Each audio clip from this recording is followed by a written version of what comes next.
misy manomboka mafimafy le feo amin'ny contestation le processus électoral, monsieur le premier ministre.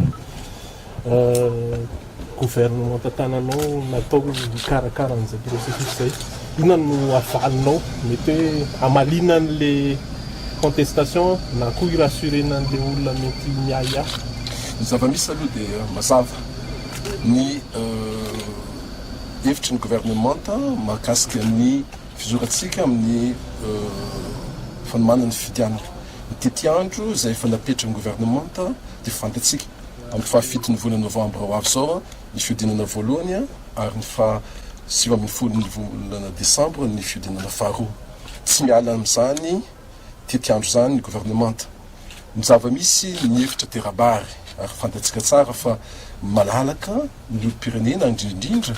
ireo candidat izay nivoaka tao anatin'ny listiny nakatoavin'ny fitsarana avy momba lanam-panorenana miheviny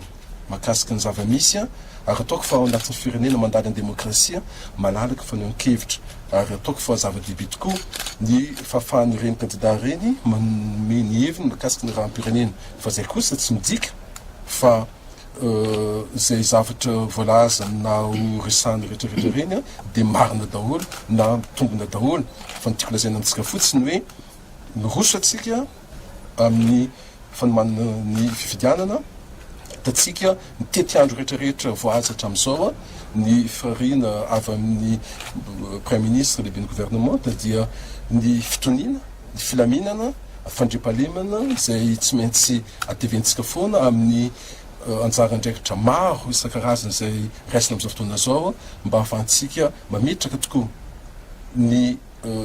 fomba fijery vaovao ary indrindrindra mba ahafahantsika mametraka ho an'ity firenena iombona antsika ty ny fahafahan'ny vahoaka malagasy ny olo-mpifidy indrindraindrindra ny fanajana azy mba izy rery ihany no isafidy anao ny safidiny ametrahana zay finom-pirenena zay tiany akamaroany malagasy. Zava-dehibe loatra eto amintsika eto Madagasikara ny fametrahantsika zany lamina zany mba ialantsika 30 taona dimampolo taona atiorinina zao tsika ny fahaleovantenantsika mbola misy zany hevitra voizina zany amin'izany hoe tsy fahaizantsika mikarakara fifidianana na hoe ny fanaovana politika zay tsy mijery afa-tsy tombontsoa ny vondron'olona na ny olo tokony zavatra ohatran'izany tsy mety zany ka amin'izao fotoana zao kiondalana anankiray anivatsika tantaran'ity firenentsika ty mba rosotsika ny fanomezana aja sy indrindraindrindra ny anajantsika ny safidy ny voaka malagasy maranisa amin'izany hoe ny voalohan'ny republika ho amin'ny 10 taona manara. Zay zavatra tokony anjaratsika rehetrarehetra ary ny vahoaka rehetrarehetra tokony atsapa hoe fa fotoanan'izao mba hirosotsika amin'ny lalana makany amin'izany fidianana zany fa ataoko fa zay no tonga zareo amin'ny